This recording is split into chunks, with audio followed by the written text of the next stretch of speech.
আমি আর গণেশ বেরিয়েছি 4:30টার সময়, মানে ঘুরতে যাচ্ছি। কোথায় যাচ্ছি সে জানি না, তো কোলাঘাটে এসে ডিসাইড হলো যে দীঘায় যাব। আমরা পৌঁছে গেছি লাল কাঁকড়া বিচ। এখন সকাল 8:30 বাজে।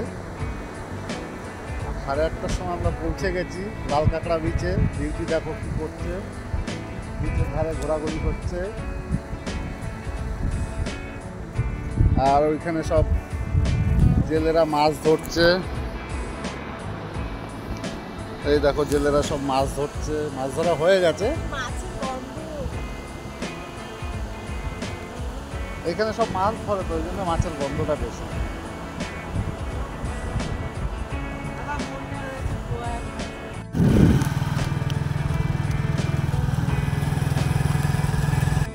লাল কাঁকড়া বিচ থেকে সোজা যাচ্ছি মন্দারমণি। বিচের থেকেই চলে যাচ্ছি, আর রাস্তায় উঠলাম না, বিচ ধরেই চলে যাচ্ছি মন্দারমণি। যাই দেখি ওখানে কি আছে, দেখে তারপরে দীঘায় যাব। মন্দারমণি যেতে যেতে দেখলাম এখানে মানে অনেকগুলো মরা কচ্ছপ পড়ে আছে, অনেক বড় বড়, মানে হয়তো জলে ভেসে এসেছে।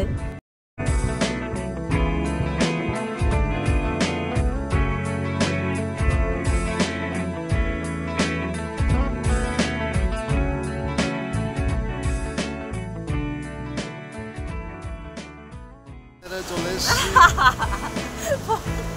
আমরা এখন লাল কাঁকড়া বিচ ছেড়ে চলে এসেছি মন্দারমণি। মন্দারমণি সব রিসর্টগুলো দেখো, হাইফাই রিসর্ট এগুলো। ভেতরে যে বলছো হাইফাই, এটা বিশাল বড় একটা জেলি ফিশ।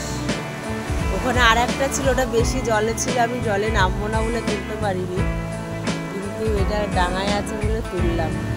অনেক বড় জেলি ফিশ পড়ে পড়ে আছে। মন্দারমণি বিচ থেকে ঘুরে দীঘায় যাওয়ার পথে আবার তাজপুরে নেমেছিলাম। দাঁড়ালাম, দাঁড়িয়ে তাজপুরেই এখানে একটু টিফিন করলাম।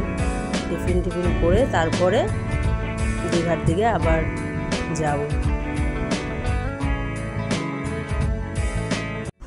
শেষমেশ দীঘার গেট এটা, এবার সবাই জানো তাও বললাম, দীঘার গেটে এন্ট্রি করলাম। এবার যাই দেখি।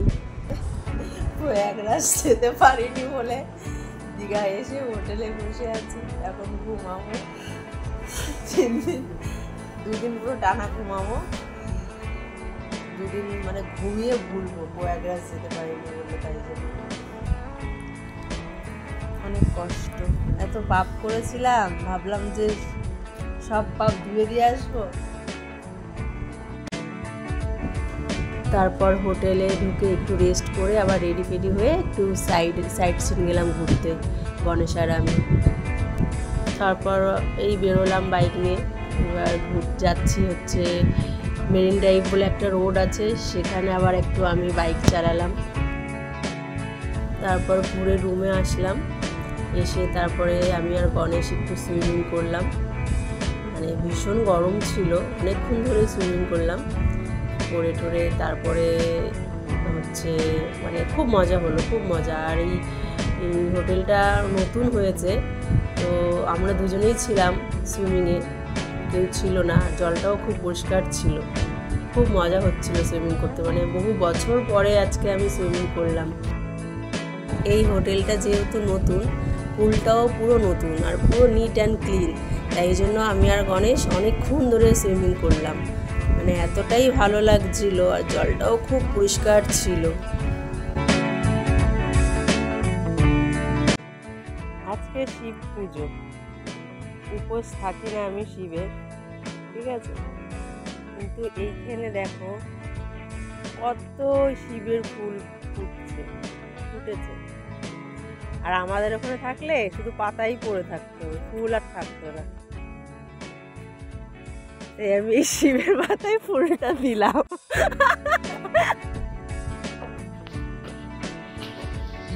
বন্ধ আছে, কষ্ট হয়ে যাচ্ছে, এইটুকু না হাঁটলে তোমার বুড়ি কমবে না। তারপরে বিকেলবেলা সাইট সিন করে এসে রুমে এলাম। এই রুমে ঢুকলাম, ঢুকে রুমটা দেখানো হয়নি সবাইকে, রুমটাও দেখিয়ে দিলাম। রুমটা খুব সুন্দর, বুঝতেই পারছো নতুন মানে কত নিট অ্যান্ড ক্লিন, কত ভালো লাগছিলো, মানে নিজের ঘরের মতন লাগছিলো, এত পরিষ্কার। আবার পরের দিন সকালে আমি আর গণেশ বেরিয়ে গেলাম ঝাউ বাগানে গিয়ে একটু ফটোশ্যুট করে নিলাম, একটু রিলস বানিয়ে নিলাম। খুব সুন্দর লাগছিল, মানে রিলস আমি বানাই না, তো একটু চেষ্টা করলাম বানানোর। তারপরে একটু বাইক চালিয়ে নিলাম।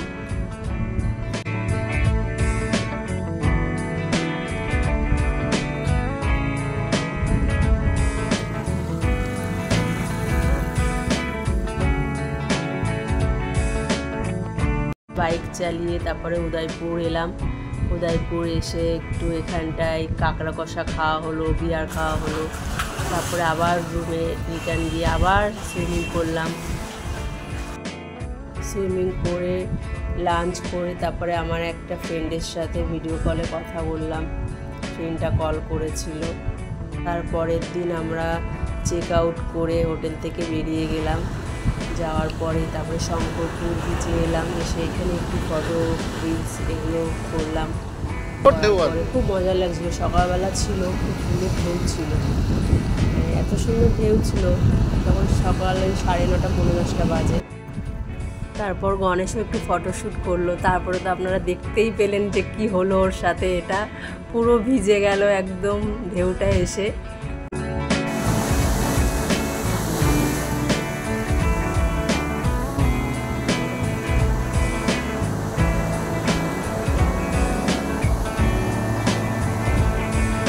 টিফিনটা করে তারপরে এখানে থেকে গেলাম। এদের এখানে আবার হচ্ছে ওই দেশি মুরগি বিক্রি হয়, সেই দেশি মুরগি অর্ডার করলাম দুপুরে রান্না করতে দিয়ে। তারপরে আবার একটু ঝাউ বাগানে গেলাম, গিয়ে একটু ফটো তুললাম, রিলস করলাম, সারাদিন এখানেই কাটিয়ে দিলাম।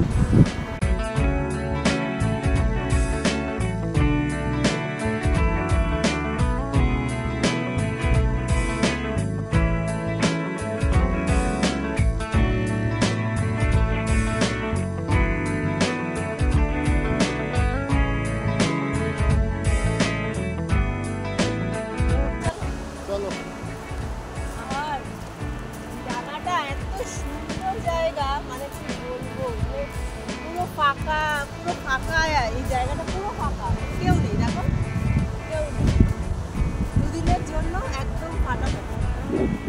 মানে এখানে যাদের মাথার মধ্যে চাপ থাকবে, মানে টেনশন সব কিছু যেগুলো থাকবে, তো যখন টেনশনটাকে দূর করতে পারছো না বা মাথা ব্যথা মাথা যন্ত্রণাটাকে দূর করতে পারছো না, এখানে চলে আসবে। এখানে আসলে পুরো মাইন্ড ফ্রেশ।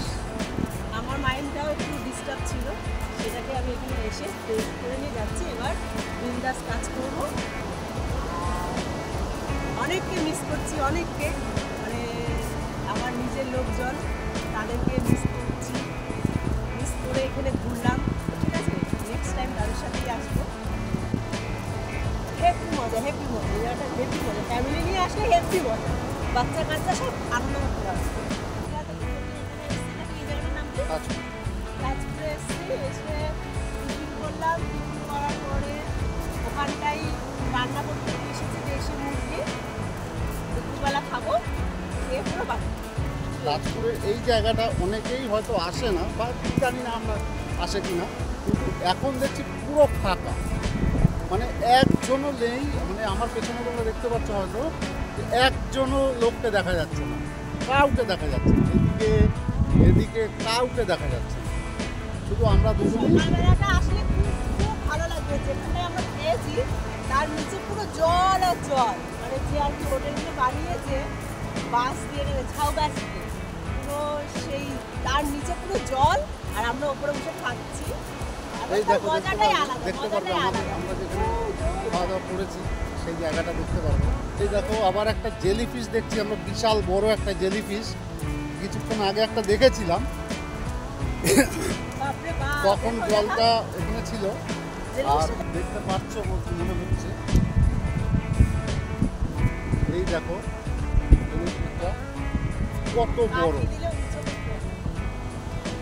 কত বড় জেলিফিশটা দেখো। ডাবের জলটা খেয়েছি, এখন এই শ্বাসটা খাবো।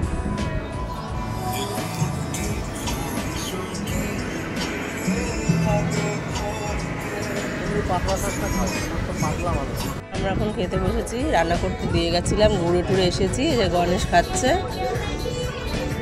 আর এই যে দেশি মুরগিটা কষাতে দিয়ে গেছিলাম, এইটা ডাল আর আলু ভাজা। দুপুরের লাঞ্চটা হয়ে গেল। তারপরে তো দেখতেই পাচ্ছ সকালে এখানে পুরো জল ছিল, এখন জলটা পুরো শুকিয়ে গেছে, মানে ভাটা হয়ে যাচ্ছে আস্তে আস্তে যত বেলা যাচ্ছে। পুরো এইটার নিচে, এই রিসোর্টটার নিচে হচ্ছে জল ছিল, এখন দুপুরবেলা পুরো ভাটা হয়ে গেছে। তবে একটু রেস্ট নিয়ে আবার বাড়ির দিকে রওনা দিলাম।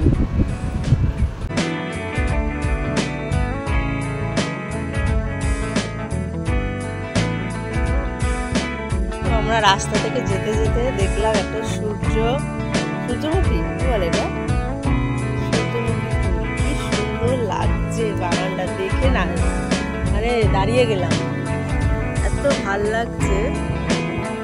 এখানে সব ওই ভাইগুলো ফটোশুট করছে।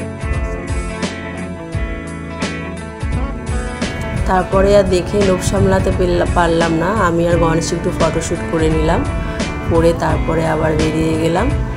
এখন এই সন্ধ্যা হয়ে গেছে, বাড়ির দিকে যাচ্ছি। আলটিমেট 3 দিনের ট্যুর কমপ্লিট হয়ে গেল।